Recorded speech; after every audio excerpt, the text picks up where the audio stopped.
Plaza 50. Continuamos escuchando y viendo al presidente Javier Milei en el Foro Económico Internacional de las Américas.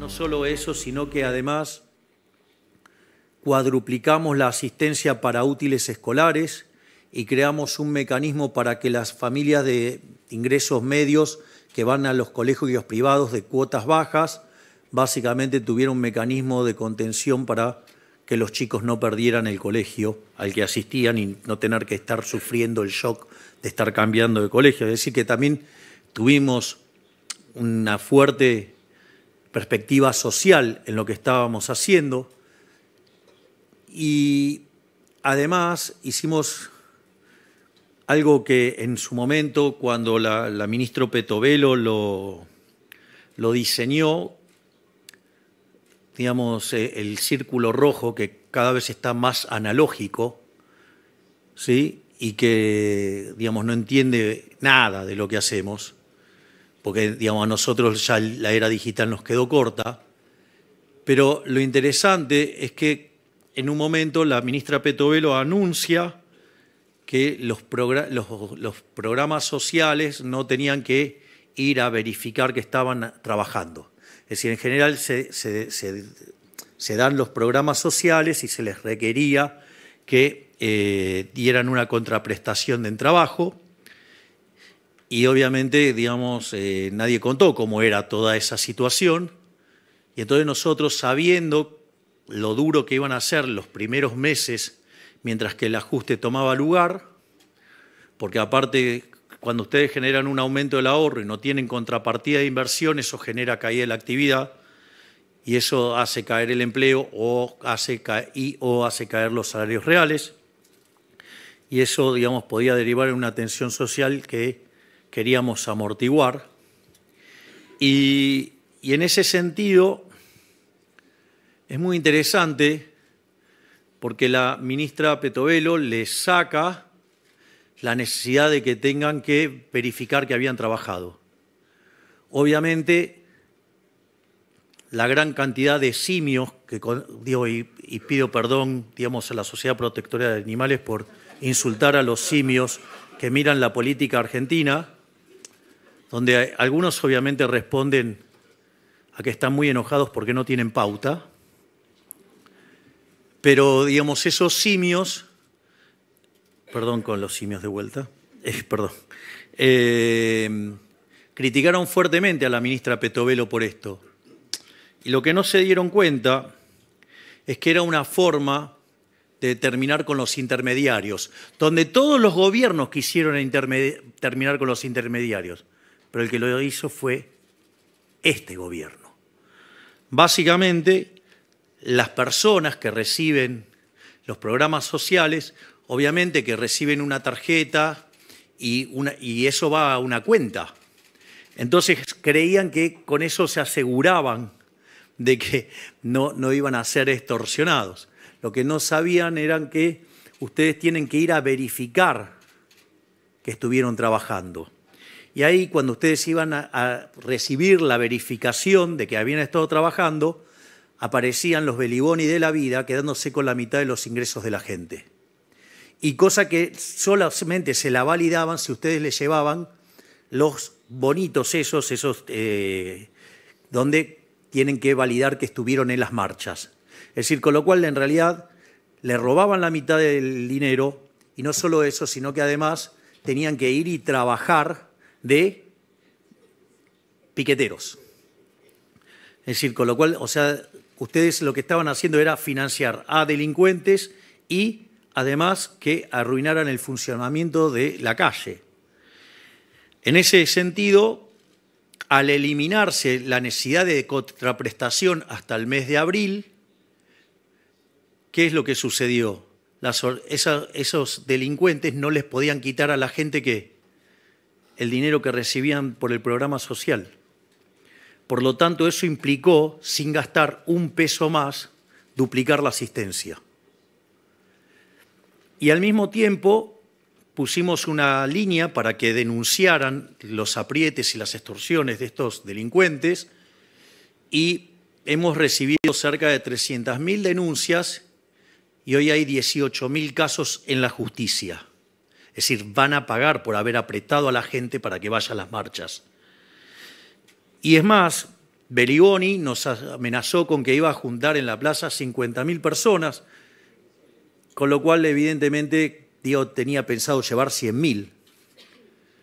Nosotros, desde la Nación, aportamos 12.000 efectivos. No recuerdo cuál es el número que aportó la ciudad, pero fue tremendo porque había más efectivos policiales que gente, porque solamente fueron 3.000.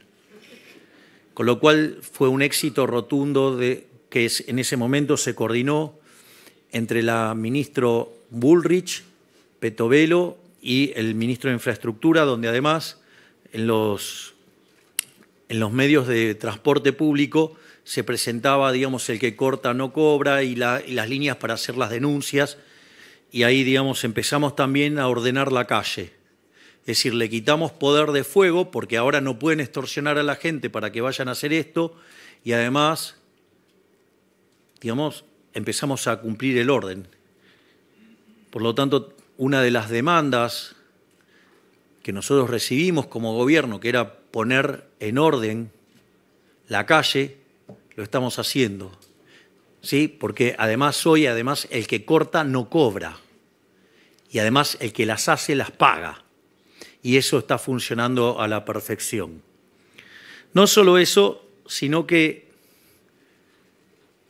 si bien nosotros esperábamos alcanzar el equilibrio financiero a lo largo del año, el trabajo tan fuerte de cada uno de los ministros permitió que ese superávit financiero se alcanzara en el mes de enero. Y obviamente que el círculo rojo analógico empezó a predecir que entonces íbamos a tener déficit muy fuerte en febrero. Y para desgracia, digamos, a estos que viven apostando en contra de los que queremos cambiar, volvimos a tener superávit financiero en el mes de febrero. Concretamente, lo que estamos haciendo fue entonces obtener un resultado. La realidad es que si ustedes toman los 2 primeros meses, que es equivalente a medio punto del PBI de superávit primario, eso anualizado serían 6 puntos. Es decir, por lo tanto, digamos, hemos sobreajustado lo que necesitábamos, porque nosotros necesitábamos hacer solamente un ajuste de 5 puntos del PBI. Es muy gracioso porque hay muchos que hablan de que no es sustentable, que esto, que el otro, cuando decían que lo único que se podía hacer era que era imposible ajustar más que un punto del PBI. Bueno, nosotros ajustamos más de 5. Pero claro, digo, eso implica dosis de coraje que otros no tienen. Pero eso no es todo, porque también está la cuestión del ajuste que hicimos adentro del balance del Banco Central. El Banco Central generaba 10 puntos de déficit fiscal, de cuasi fiscal, y hoy ese número ya es 4. Es decir, con lo cual no existe registro histórico a nivel mundial de que un gobierno haya hecho un ajuste de 11 puntos del PBI en 3 meses. Y para desgracia del Club del Helicóptero y de todos los que desean que nos vaya mal, en especial a todos los que le cortamos los curros, digo, son bastante evidentes, o sea, a quienes se lo cortamos porque, digo, los van a ver quejarse. Hay un dicho que dice, donde hay un kirchnerista pataleando es porque se cortó un curro. Bueno, es así. Y no kirchneristas también. Si no, miren, digamos, algún que otro grupo económico importante. Se imaginarán de quién hablo. Al margen de eso, bueno, pero están muy enojados porque, bueno, llegó Elon Musk.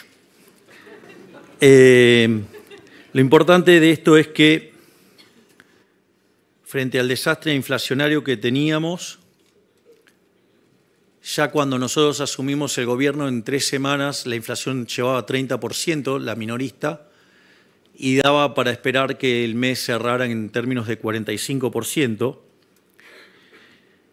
Y yo recuerdo que un fin de semana el periodista Gabriel Anelo, digamos, gran periodista y mejor persona aún, me preguntó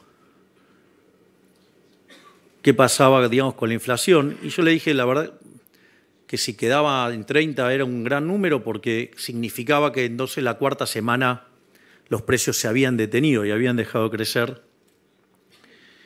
Y nos encontramos con que fue 25, es decir, que hubo retracción de los precios que se habían fijado de la tercera semana hacia la segunda.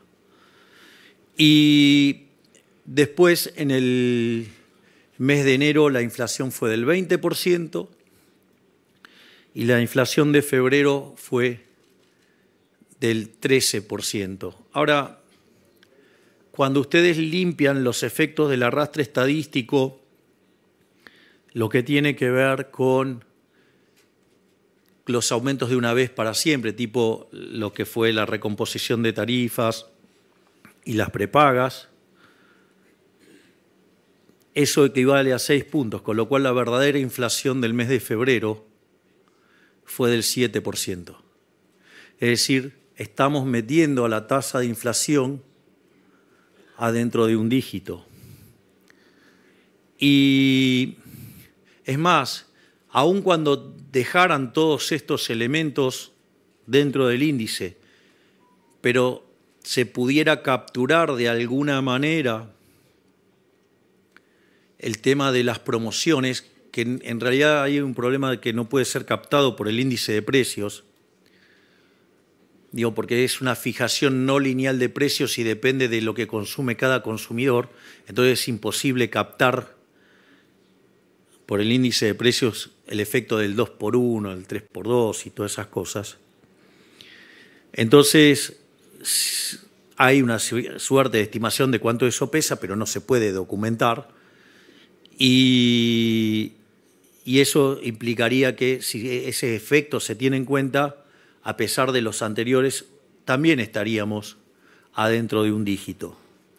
Es más, en la tercera semana de marzo se frenó la suba de precios.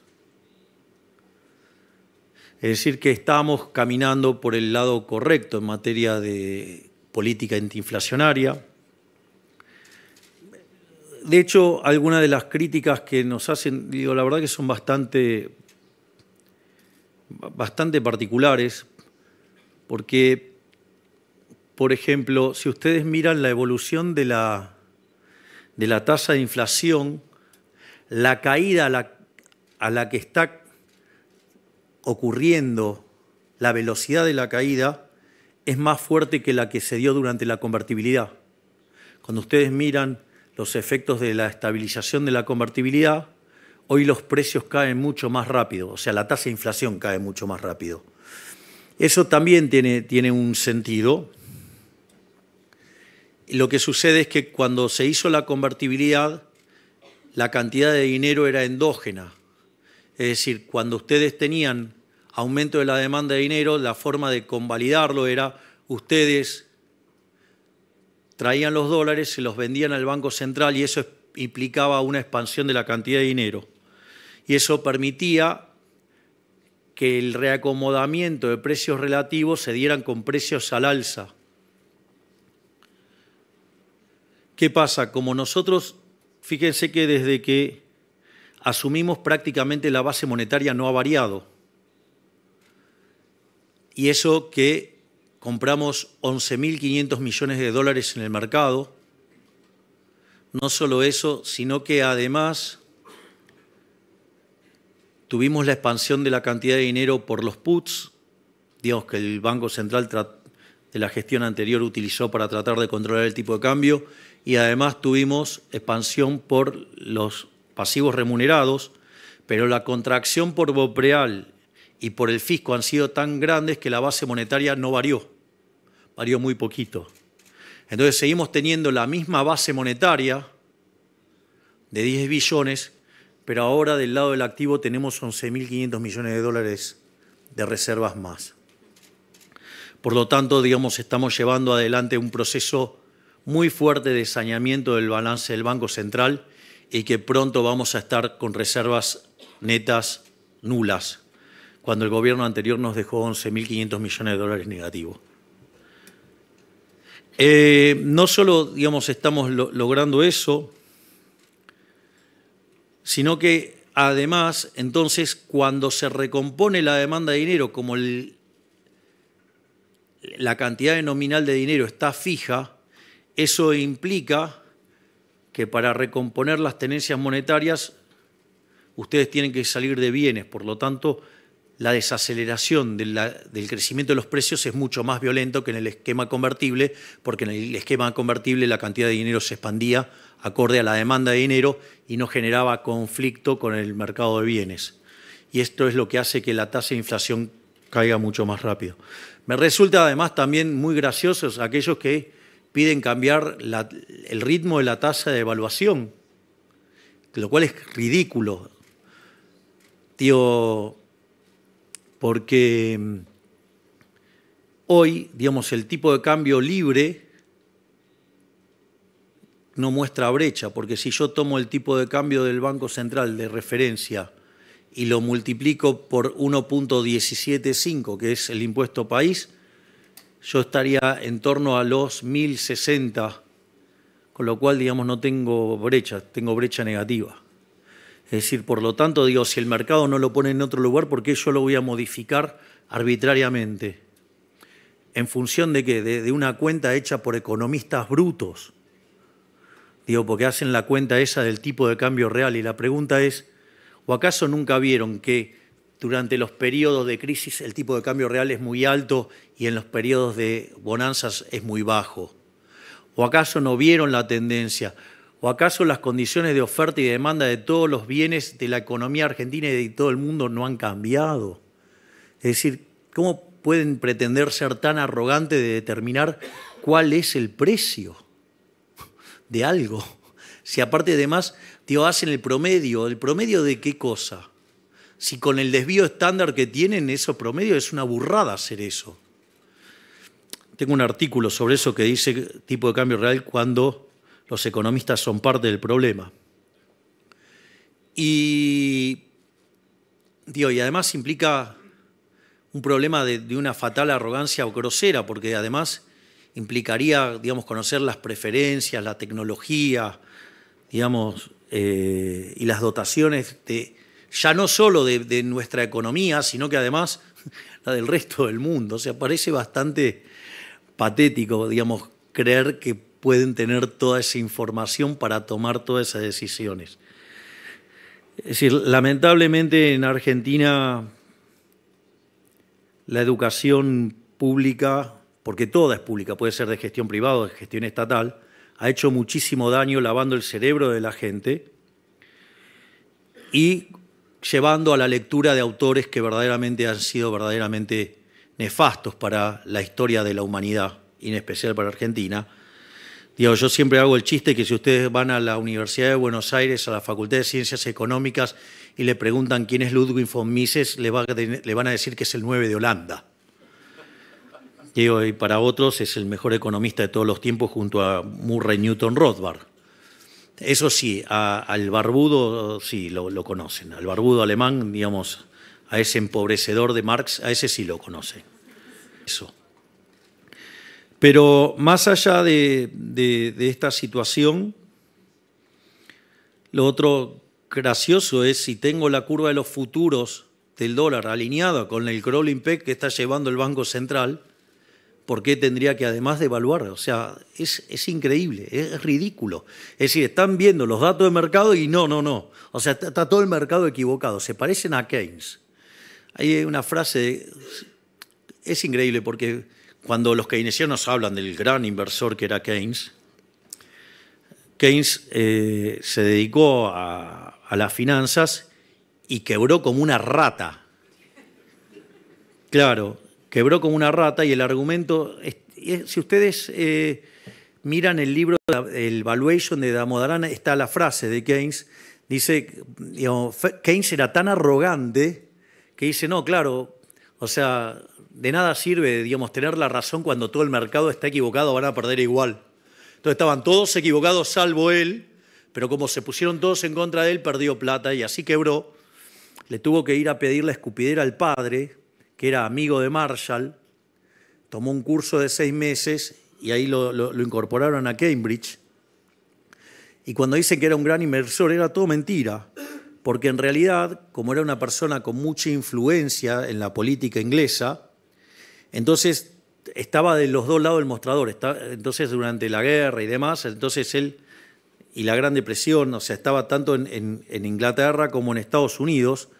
Y el señor Keynes, la fortuna que hizo, la hizo a la luz de hacer algo que hoy, por lo cual hoy iría preso, que es el inside trading. Es decir, tomaba información del gobierno americano que iba a utilizar sobre determinadas cosas y con eso tradeaba. De hecho, digamos, de vuelta, es como la película Wall Street. Y, digamos, o sea, Gordon Gekko era un bebé de pecho al lado de Keynes. Es decir, así que tampoco es otro mito de que era un gran inversor. O sea, el tipo jugaba con información calificada. O sea, a nadie se le ocurría, a él sí. Por eso después vinieron todas las regulaciones que hay en Wall Street al respecto. Entonces, la verdad que también parece bastante cómico esto de que tengamos que cambiar el crawling peg cuando, digamos, está toda la curva de futuros alineada con la política monetaria. Y en todo este contexto, dado la determinación que tenemos con el tema de la política del déficit cero, yo suelo decir que me he atado a la política del déficit cero como Ulises al palo mayor, con la ventaja de que yo además tengo a mis ministros que le pegan tiros a las sirenas. Con lo cual vamos bien.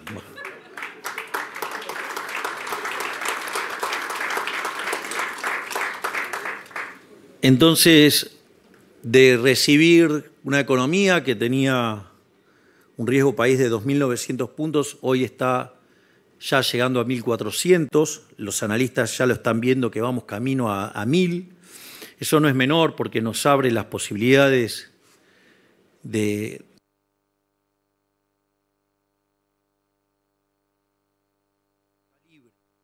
¿sí? De sistemas de mercado de capitales profundos que vayan hacia un sistema completo y hayamos frenado la emisión por redescuentos, la emisión por pasivos remunerados, la emisión para financiar el fisco, directamente tenemos tipo de cambio libre con la cantidad de dinero fija y si es necesario que ingrese más dinero al sistema, lo va a ingresar los propios agentes. Por ejemplo, abren el colchón y van y, digamos, empiezan a hacer transacciones. Es decir, con lo cual la monetización de la economía la van a ir dando los propios individuos con las monedas que quieran transar. Aparte, competencia de monedas, o sea, tiene una consecuencia muy interesante, y es que, por ejemplo, si ustedes están en el sector de petróleo, como Alejandro, puede hacer transacciones con sus pares del petróleo en WTI. O si están en el negocio del gas, pueden hacer transacciones con otros en BTU. Si están en el sector del campo, pueden hacer transacciones con otros con la soja en Chicago. Y así sucesivamente, cada uno va a tener su propia moneda. Esto es equivalente a tener una canasta de monedas donde los ponderadores los determina endógenamente la gente. En lugar de determinarlo un burócrata a dedo, ¿sí? Lo cual que siempre lo va a hacer mal, y si lo hiciera bien tendría que ser este resultado, y para eso lo hacen los agentes, así que no necesitamos un burócrata metiendo el dedo en ningún lado, porque en realidad ya saben dónde termina el dedo y más que el dedo termina siendo el brazo, donde meten.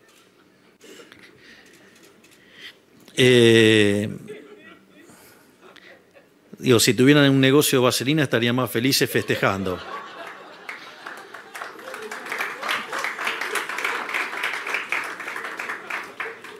Entonces, en ese contexto, lo interesante es que, además, entonces, una vez que logremos esto, vamos a poder abrir el cepo, y cuando abramos el cepo, nosotros hoy tenemos, en algún sentido, un exceso de demanda el mercado de divisas y un exceso de oferta en el resto de la economía, que significa precios bajos de los bonos, altas tasas de interés, alto riesgo país, significa exceso de oferta en el mercado de bienes, con lo cual hay deterioro en el nivel de actividad económica. De hecho, tenemos un PBI per cápita 15% inferior al del 2011. Tenemos la misma cantidad de puestos de trabajo en el sector privado que en el 2011. Entonces, y además eso implica, digamos, que aumenta la cantidad de pobres e indigentes y por ende hay presión social para darle contención. Naturalmente, el momento en que uno cierra ese exceso de demanda en el mercado de divisas, se van a cerrar todos los otros excesos de oferta, lo cual va a implicar que el precio de los bonos va a subir, que la tasa de interés va a bajar, sí, que se va a cerrar el desequilibrio en el mercado de bienes con expansión económica, con mejoras en los salarios reales, con mejoras en el empleo, con caída de pobres e indigentes. Y ahí, digamos, la economía va a empezar a rebotar. Y a pesar de que las instituciones inmundas que tenemos, como la economía está muy descapitalizada como consecuencia de más de 20 años de populismo, es decir, aún así podemos crecer y generar crecimiento económico genuino y sin inflación. Y todo esto lo podemos hacer a pesar de la política. Es decir, a pesar de todos los palos en la rueda, a pesar de todas las porquerías que nos hacen, pero ¿saben qué? Hay algo que es maravilloso. Algo que tampoco, digamos, el círculo rojo analógico no lo ve. Miren, todos los DNUs que se mandaron en Argentina, todos fueron destinados a generar regulaciones, o sea, quitar libertad de mercado, hacer mercados más concentrados, regalarle negocios a los amigotes, ¿sí? Curros enormes, y sobre todo cercenamiento de las libertades individuales. Digo, a punto tal, digamos, recuerden lo que hicieron en la pandemia, esta manga de delincuentes. Y sin embargo había gente aplaudiéndoles que nos encerraran. Ahí nadie, digamos, nadie se opuso a toda esa catarata de DNUs. Nuestro DNU es el primer DNU en la historia que devuelve libertades individuales, hace que los mercados sean más competitivos. Fíjense lo maravilloso en el tema de alquileres, ¿no? Digamos, o sea, no se podía conseguir una propiedad, nada. Se duplicó la cantidad de viviendas en alquileres. Los precios en términos reales cayeron de los alquileres. Se expandió fuertemente ahora el mercado inmobiliario durante el mes de febrero. Es decir, mire las cosas interesantes que logra el DNU, que aún sigue vigente, pero que, digamos, tuvo un traspié en la Cámara de Senadores, que, dicho sea de paso, no es tan malo, porque si nosotros solo tenemos 7 senadores y tuvimos 25 votos, tan mal no nos fue. Hay una mejora, es decir, hay gente que está apostando al cambio, pero obviamente, como esto también toca curros de la política, evidentemente, como los políticos no quieren ceder sus curros, no quieren ceder sus privilegios, no quieren ceder nada, entonces prefieren hundir en la miseria a los argentinos con tal de mantener sus privilegios de casta. Por eso voltearon el DNU. Y esto es muy interesante, porque si yo le hubiera dicho que en 2 meses, 3 meses íbamos a poder ordenar el espectro ideológico argentino, ustedes me hubieran dicho que estaba loco. Y después de lo que pasó con la ley de bases y lo que pasó con el DNU, es maravilloso en términos de principio de revelación. Dejaron todos los dedos sucios. Están por un lado los orcos, que son orcos, no pueden esperar otra cosa, digamos, que comportamiento de orcos, porque son orcos. Está la gente que verdaderamente quiere el cambio, y están los farsantes delincuentes que dicen que quieren el cambio, pero en realidad se disfrazaron de querer el cambio, pero son tan delincuentes como los orcos, pero les da vergüenza estar con los orcos. Entonces, digamos, se esconden dentro de las formas y todas esas cuestiones, pero en el fondo son la misma porquería que los orcos. Y eso fue muy interesante porque quedó en evidencia. Tanto la votación en diputados, en los artículos en particular, como en el Senado el otro día, los dejó en evidencia. Hoy ustedes tienen que con el voto quedaron claros quiénes son los que están en contra del progreso, quiénes son los delincuentes, quiénes son los que están a favor del curro y del robo y que están en contra de devolverle la libertad a la gente, que están en contra de que haya mercados competitivos y que están en contra de dejar los curros para que para que devuelva la guita a la gente. Es decir, entonces es maravilloso porque en 3 meses terminamos sacándole la careta a estos delincuentes. Y eso también es muy interesante porque no les va a ser gratis en la elección de medio término. Los van a pagar con los votos, esos delincuentes se van a quedar afuera. Y eso nos va a permitir que en las elecciones de medio término hagamos una elección muchísimo mejor que la que hicimos el último año. Y eso es interesante, porque ahí vamos a tener otra composición del Congreso y todas las reformas que no hayamos podido meter ahora las vamos a meter en ese momento, a partir del 11 de diciembre del 25, y además le vamos a meter las 3.000 reformas que están pendientes y que no podemos sacar por este conjunto de delincuentes que son la máquina de impedir, que quieren que continúe el statu quo, donde ustedes pagan la cuenta y ellos se benefician. Por lo tanto, digamos, soy muy optimista respecto al futuro, porque estamos logrando un montón de cosas a pesar de la política. Y eso, además, la gente lo está viendo. Esto es muy interesante porque, a pesar de que estamos frente al ajuste más grande de la historia de la humanidad, el 70% de los argentinos reconociendo que están peor, hay datos muy importantes. El primer dato importante es que cuando nosotros asumimos, solo el 20% de los argentinos creían que de un año hacia adelante iban a estar mejor. Pero en enero ese número trepó a 30%, en febrero trepó a 42%, y hoy el número es 50%. Es decir, pese a que estamos peor en el presente, el 50% de los argentinos están convencidos que de acá para adelante vamos a estar mejor.